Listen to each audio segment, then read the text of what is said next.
Sugeng siang para pamirsa dinten menika pimanggih malih kalihan kula Sofiana Zulaiha lan kula Asmi Fauzana.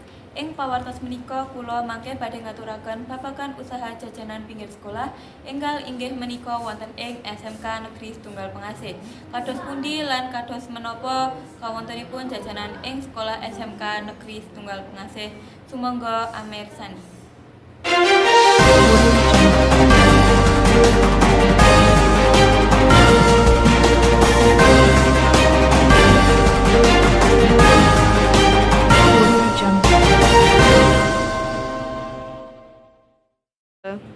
Para pamirsa kados sampun dipun kauningani bilih ing SMK Negeri Setunggal Pengasih wonten satunggalipun usaha jajanan kanthi katenger ing SMK Negeri Setunggal Pengasih.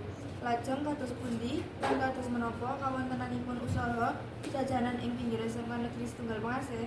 Kanca kula Alexandra Naikapane sampun supados badhe caos panglapuran lan sakmenika sampun sami gatos ing lokasi SMK Negeri Setunggal Pengasih.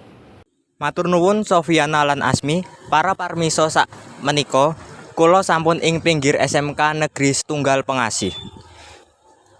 Lan sampun sesarengan kalian Ibu Siti menika lan siaga badhe caos panglapuran. Kula nuwun Bu. Kula ajeng tanglet.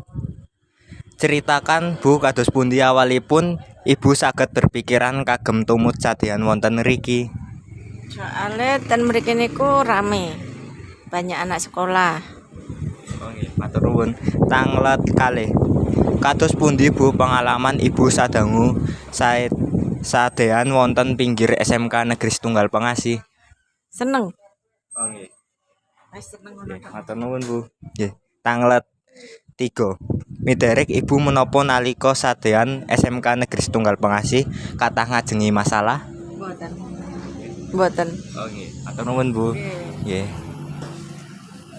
Kula Alexandra Naikapane nglaporaken pawartos Kulon Progo wangsul dhateng studio. Sumangga Sofiana lan Asmi. Matur suwun Alexandra awit panglapuran menika. Makaten pawartos ing dinten menika. Kula Sofiana Zulaiha Lan kula Asmi Fauzana.